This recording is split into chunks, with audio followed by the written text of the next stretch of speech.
পারি না, এটা কিন্তু আমাদের গরিপুরের কালচার। ঠিক আছে, এই কালচার থেকে আসলে বের হইতে হবে, এটা হলো সকলের কাছে দাবি আর কি। কারণ সবচেয়ে বড় ব্যাপার হচ্ছে একজন শহীদের স্মৃতিতে এবং শহীদের নামে এই টুর্নামেন্ট, 24 গণ আন্দোলনের শহীদ। এখানে রেফারি মহোদয়ের প্রতি হলো আসলে খেলাধুলা যে কারণে নষ্টটা হয়, এটা হলো খেলোয়াড়দের খেলোয়াড় উচিত মানে আচরণ বা মনোভাব এবং রেফারিদের ভুল, মানে এই দুইটা বিষয়ের উপরে কিন্তু খেলাটার মানে জবনিপাত ঘটে যায় আর কি। এখন আপনাদের কাছে দাবি হলো একটা, সবাই খেলোয়াড় সুন্দর মনোভাব রাখবে।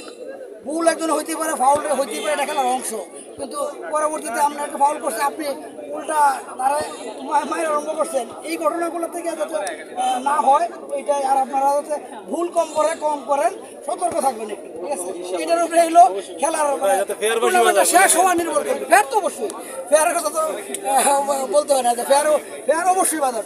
এখানে কোনো খাতির করার কোনো সুযোগ নাই বা খাতির করার কোনো প্রয়োজনও নাই। কারণ এটা আমাদের বিষয়টা হলো যে একজন শহীদের, সবচেয়ে বড় একজন শহীদের নামে আমরা এই টুর্নামেন্টটা করতেছি। যদি শেষ করতে না পারি, আসতে বড় ব্যর্থতা আমাদের কাছে আর কিছু থাকবে না, কষ্ট হবে, সবারই কষ্ট হবে। সকলকে ধন্যবাদ।